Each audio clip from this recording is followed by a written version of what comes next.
तो अगर आप भी यूपी पुलिस में भर्ती के लिए फॉर्म भर रहे हैं तो आपको भी एक बार नोटिफिकेशन पढ़ लेना चाहिए।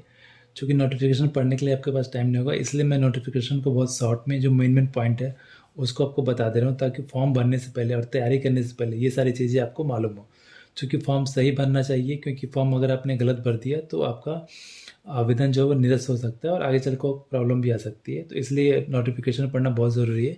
तो हम जल्दी जल्दी देख लेते हैं इसमें क्या क्या चीज़ें दी हुई हैं। तो पहला तो जो नोटिफिकेशन आया है वो 23 दिसंबर 2023 को आया हुआ है। इसमें क्या क्या चीज़ें हैं, पहला जो बता रहा है, इसमें पुरुष और महिलाओं के लिए जो आरक्षी नागरिक पुलिस के पद हैं वो पे बैंड 5,200 से 20,200 है, ग्रेड पे 2,000 है, और नए नए वेतनमान में वेतन मैट्रिक्स जो है वो 21,700 रुपये के अंतर्गत है। ये पूरी प्रक्रिया जो है ऑनलाइन की जाएगी, मतलब ऑनलाइन आवेदन आपको करने हैं। इसमें पदों की किस श्रेणी में कितने पद हैं उनकी संख्या भी देख लेते हैं। अनारक्षित में जो है 24,102 हैं, ईडब्ल्यूएस में 6,024 हैं, अन्य पिछड़ा वर्ग में 16,254 है, अनुसूचित जाति में 12,650 है और अनुसूचित जनजाति में 1,204 पोस्ट हैं। टोटल 60,244 इसमें पदों की संख्या है। इसके अलावा आपको आवेदन की जो समय सारणी दी गई है, आवेदन ऑनलाइन करना है। ऑनलाइन और शुल्क जो जमा करने की तिथि है वो 27/12/2023 है, मतलब 27 तारीख से फॉर्म आप ऑनलाइन कर सकते हैं। और ऑनलाइन आवेदन जमा करने की अंतिम तिथि 16/1/2024 है, मतलब इसका जो है लास्ट डेट वो 16/1 है, और 16/1 के बाद फिर आप संशोधन कर सकते हैं 18/1/2024 तक। मतलब 16 को आपको लास्ट फॉर्म भर देना है, अगर उसके बाद आपको कुछ संशोधन करना है तो आपको 18/1 तक कर देना है। 16 तक जो है ऑनलाइन आवेदन आपको जो है पेमेंट वगैरह सब कुछ कर देना है। आवेदन शुल्क इसमें जो है 400 रुपये है। और आगे देख लेते हैं इसमें क्या क्या चीज़ें हैं। शैक्षिक अर्हता देख लेते हैं। इसमें जो शैक्षिक अर्हता है उसमें आपका 10वीं या 12वीं आप उत्तीर्ण होने चाहिए। इसके अलावा या फिर मान्यता प्राप्त या उसके समकक्ष अर्हता होनी चाहिए। यहाँ पे एक चीज़ आप ध्यान दीजिएगा कि शैक्षिक अर्हता यहाँ पे दिया हुआ है कि आप उत्तीर्ण होने चाहिए, मतलब कि पास होने चाहिए। अगर आप अपीयर्ड हैं या फिर अपीयर होने वाले हैं तो आप इसके लिए पात्र नहीं होंगे। अधिमानी अर्हताएँ देख लेते हैं, जो प्रेफरेंस हम देते हैं। प्रेफरेंस में अगर आपके पास ड्रोइक या NIELT से आपके पास O लेवल का प्रमाण पत्र है तो आपको प्रेफरेंस मिलेगा। इसके अलावा अगर प्रादेशिक सेना में न्यूनतम 2 वर्ष की अवधि तक आपने सेवा दी है तो उसका भी प्रेफरेंस आपको मिलेगा। और यदि आपके पास राष्ट्रीय कैडेट कोर यानी कि NCC का B प्रमाण पत्र है तो भी आपको जो है प्रेफरेंस दिया जाएगा। आयु की बात कर लेते हैं। आयु में जो पुरुष अभ्यर्थी हैं उनकी आयु 1/7/2023 को 18 वर्ष की आयु प्राप्त कर ली हो, मतलब कि उनकी आयु कम से कम 18 वर्ष होनी चाहिए और 22 वर्ष से ज़्यादा नहीं होनी चाहिए। अर्थात अभ्यर्थी का जो जन्म है वो 2 जुलाई 2001 से पूर्व तथा 1 जुलाई 2005 के बाद का नहीं होना चाहिए। जो महिला अभ्यर्थी हैं उनकी आयु जो है 18 वर्ष प्राप्त कर ली हो वो, और 25 वर्ष की आयु लगभग उनकी है। 25 वर्ष से ज़्यादा नहीं होना चाहिए। और इनका जो जन्म तिथि है वो 2 जुलाई 1998 से पूर्व तथा 1 जुलाई 2025 के बाद का नहीं होना चाहिए। आगे देख लेते हैं शारीरिक स्वस्थता के लिए। इसमें उत्तर प्रदेश पुलिस आरक्षी तथा मुख्य आरक्षी सेवा नियमावली 2015 यथा संशोधित के नियम 6 के अनुसार शारीरिक रूप से विकलांग व्यक्ति पुलिस सेवाओं के लिए अर्ह नहीं होंगे। जो भी दिव्यांगजन है वो दिव्यांगजन इस पद के लिए पात्र नहीं है, वो इसका फॉर्म नहीं भर सकते हैं। ये आपकी वेबसाइट हो गई जहाँ से आप इस फॉर्म को भर सकते हैं। लिखित परीक्षा का प्रारूप कैसा रहेगा उसके बारे में देख लेते हैं। लिखित परीक्षा जो होगी वो ऑफलाइन होगी और लिखित परीक्षा वस्तुनिष्ठ प्रकार की होगी। इसके अलावा लिखित परीक्षा टोटल 300 अंकों की होगा, जिसमें 150 प्रश्न होंगे और 150 अंक के लिए 2 अंक निर्धारित रहेंगे। इसकी जो समय अवधि है वो 2 घंटे की है। और लिखित परीक्षा में 4 विषय आपके होंगे: सामान्य ज्ञान, सामान्य हिंदी, संख्यात्मक एवं मानसिक योग्यता, और चौथा है मानसिक अभिरुचि, बुद्धिलब्धि एवं तार्किक क्षमता। तो ये 4 उसमें सेक्शन होंगे। गलत आंसर के लिए आपको जो है 0.5 अंक आपके काट लिए जाएंगे। इसके अलावा और अगर हम बात करते हैं तो आपकी जो एग्ज़ाम का पैटर्न है वो OMR सीट आपको मिलेगी, उस पे ही आपको ये पेपर पूरा देना है। यहाँ पे ध्यान देने वाली बात क्या है कि जो भी OMR सीट होगी उसकी 3 प्रतियाँ होंगी, 3 कॉपियाँ होंगी, जिसमें से मूल जो प्रति है वो एजेंसी को चली जाएगी, द्वितीय श्रेणी प्रति जो है वो बोर्ड के पास चली जाएगी, और तृतीय कॉपी जो है वो जो थर्ड कॉपी है वो अभ्यर्थी के पास होगी। तो आप ध्यान दीजिएगा कि तृतीय कॉपी ही आपको लेके आनी है। अगर आप मूल कॉपी अपने साथ लेते आते हैं तो आपका आवेदन निरस्त हो जाएगा। शारीरिक मानक परीक्षण जो है अभिलेखों की समीक्षा एवं शारीरिक मानक परीक्षण, ये भी आप देख लीजिए, डॉक्यूमेंट वेरिफिकेशन और physical standard test DV and PST। इसमें भी जो है लिखित परीक्षा में जो व्यक्ति सफल हो जाएंगे उनको इसके लिए बुलाया जाएगा। और डॉक्यूमेंट वेरिफिकेशन की अगर हम बात करते हैं तो जो भी डॉक्यूमेंट आपने अपलोड किया होगा ऑनलाइन फॉर्म भरते समय, वो सारे डॉक्यूमेंट आपके चेक किए जाएंगे, और जो भी डॉक्यूमेंट उसमें मांगा गया होगा वो सारे डॉक्यूमेंट आपको लेके जाने रहेंगे। फिजिकल स्टैंडर्ड टेस्ट देख लेते हैं हम लोग, PST शारीरिक मानक परीक्षण।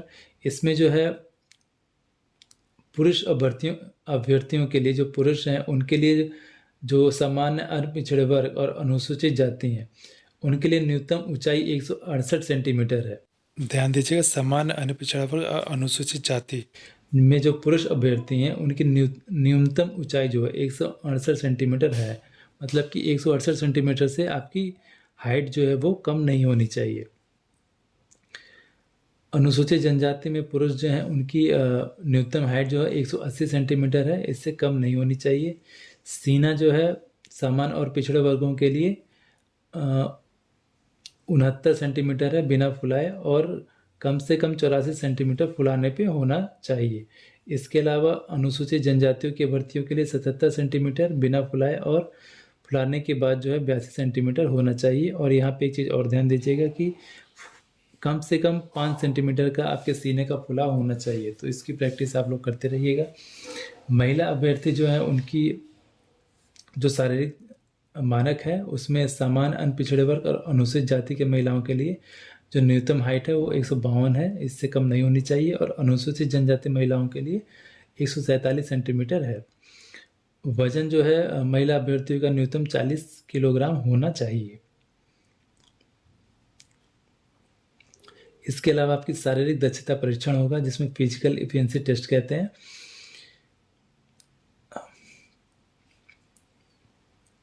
इसमें क्या है कि जो पुरुष वर्ग हैं, पुरुष अभ्यर्थियों को 4.8 किलोमीटर की दौड़ 25 मिनट में पूरी करनी है, और महिला अभ्यर्थियों को 2.40 किलोमीटर की दौड़ 14 मिनट में पूरी करनी है।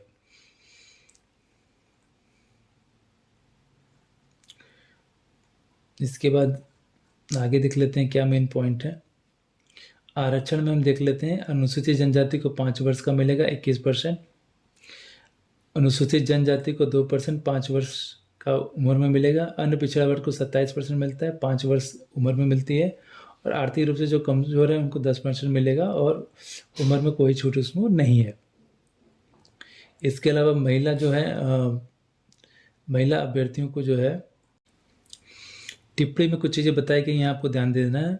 यदि अनुसूचित जाति जनजाति की कोई स्त्री किसी स्वर्ण पुरुष से विवाह करती है तो उसे विवाह के उपरांत भी पूर्व में अनुमान आरक्षण मिलता रहेगा। कहने का मतलब है कि अगर कोई अनुसूचित जनजाति या जाति की स्त्री जो है स्वर्ण पुरुष से, जनरल कैटेगरी के किसी पुरुष से विवाह करती है तो भी उसको विवाह के उपरांत भी उसको आरक्षण मिलेगा। और यदि कोई जनरल कैटेगरी की लड़की है और वो किसी अनुसूचित जाति या जनजाति के पुरुष से विवाह करती है तो उसको आरक्षण का लाभ नहीं मिलेगा। ये भी थोड़ा सा आपको ध्यान देना है। इसके अलावा महिला अभ्यर्थियों द्वारा आरक्षण के दावे हेतु पिता पक्ष से निर्गत जाति प्रमाण पत्र ही मान्य होगा। अगर महिला अभ्यर्थी जो है आरक्षण का दावा करती हैं तो उनको पिता पक्ष से निर्गत जाति प्रमाण पत्र ही मान्य होगा। यहाँ पे एक चीज़ और आपको ध्यान देना है कि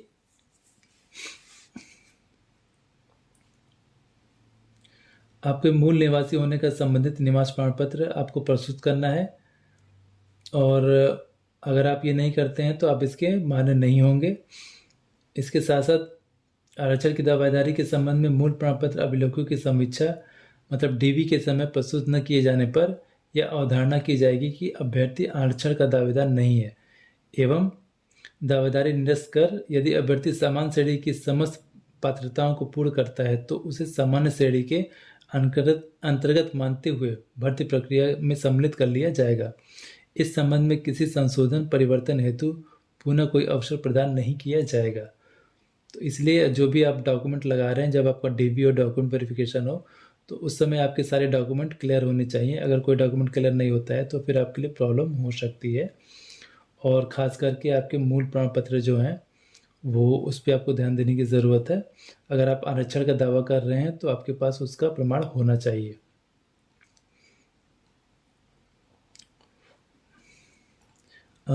आगे हम बात कर लेते हैं कि ऑनलाइन फॉर्म भरते हुए फ़ोटोग्राफ एवं हस्ताक्षर किस तरह से होने चाहिए। तो आपका जो फ़ोटो है वो रंगीन फ़ोटो होना चाहिए। इसकी आपको अपलोड करते हुए जो उसकी न्यूनतम साइज़ है 20 KB से अधिकतम 50 KB होना चाहिए। हस्ताक्षर आपका 5 KB से अधिकतम 20 KB का होना चाहिए। आपको ध्यान देना है कि आपका जो फ़ोटो है वो नवीनतम फ़ोटो होना चाहिए, मतलब जल्दी का ही फ़ोटो होना चाहिए। बहुत पुराना फ़ोटो यहाँ पे आपको नहीं लगाना है। इसके अलावा जो है आपको एक चीज़ और ध्यान देनी है कि आपका जो फ़ोटो है बिल्कुल साफ़ सुथरा होना चाहिए। फ़ोटो के लिए भी कुछ मानक दिए गए हैं, वो देख लेते हैं वो मानक कौन कौन से। पहला मानक दे रहा है कि चेहरे की छवि स्पष्ट होनी चाहिए। मतलब आप जो फ़ोटो अपलोड करेंगे उसमें आपका चेहरा बिल्कुल साफ दिखना चाहिए। इसके साथ साथ फ़ोटो 6 महीने के अंदर की होनी चाहिए। फ़ोटो का जो बैकग्राउंड है वो सफ़ेद या हल्के ग्रे के रंग में सादे पृष्ठभूमि आवश्यक है। मतलब कि आप ऐसा मत करिएगा पीछे कलर वगैरह या हरे कलर का मत लगा दीजिएगा, सफ़ेद या हल्के ग्रे में ही होना चाहिए। आपका चेहरा ठुड्डी से शिखर तक बिल्कुल साफ दिखना चाहिए। इसके साथ साथ आपका मुंह बंद होना चाहिए, आंखें खोली होनी चाहिए। चेहरे के दोनों किनारे मतलब दोनों कान साफ दिखने चाहिए। ऐसा ना हो कि एक कान दिख रहा हो एक कान ना दिख रहा हो, तो भी आपको दिक्कत है। दोनों कान आपके फ़ोटो में बिल्कुल साफ दिखनी चाहिए। और चश्मा अगर आप पहने हुए हैं तो आंखें आपकी साफ दिखनी चाहिए। और अगर आप और इसके साथ साथ आपको कोई रंगीन चश्मा नहीं पहनना है फ़ोटो के टाइम पे। फ़ोटो में टोपी मफलर आदि का भी प्रयोग आपको नहीं करना है, तो ये आपको ध्यान देना है। इसके साथ साथ आप जो सिग्नेचर अपलोड करेंगे वो काली स्याही मतलब कि काले पेन से होना चाहिए। ये सारी चीज़ें ध्यान इसलिए देनी है क्योंकि यहाँ पे स्पष्ट लिखा हुआ है कि अगर आपका हस्ताक्षर और फ़ोटो निर्धारित मानक के अनुसार नहीं होता है तो आपका आवेदन जो है स्वीकार नहीं किया जाएगा, अर्थात उसको निरस्त कर दिया जाएगा। आवेदन करने की जो प्रक्रिया है वो 3 चरणों में है। प्रथम चरण में जो है आपको पंजीकरण करना है। द्वितीय चरण में आपको ऑनलाइन शुल्क जो है वो जमा करना है। और तीसरे चरण में जो है आपको वापस वेबसाइट पे आकर अपना आवेदन पत्र पूरी तरह से भरने के साथ आपको जमा कर देना है। तो ये पूरा प्रोसेस था इसको भरने का। और एक चीज़ और ध्यान दीजिएगा कि जैसे सपोज करिए कि कोई अभ्यर्थी आवेदन के समय शासकीय सेवा में है तो उसको अपने नियोक्ता से जो है नो ऑब्जेक्शन सर्टिफिकेट वहाँ पे प्रस्तुत करना अनिवार्य हो जाता है। तो यहाँ पे लिखित परीक्षा का पाठ्यक्रम भी दिया हुआ है कि आपका जो पेपर होगा उसमें क्या विषय है, विषय में क्या क्या चीज़ें पूछी जाएंगी।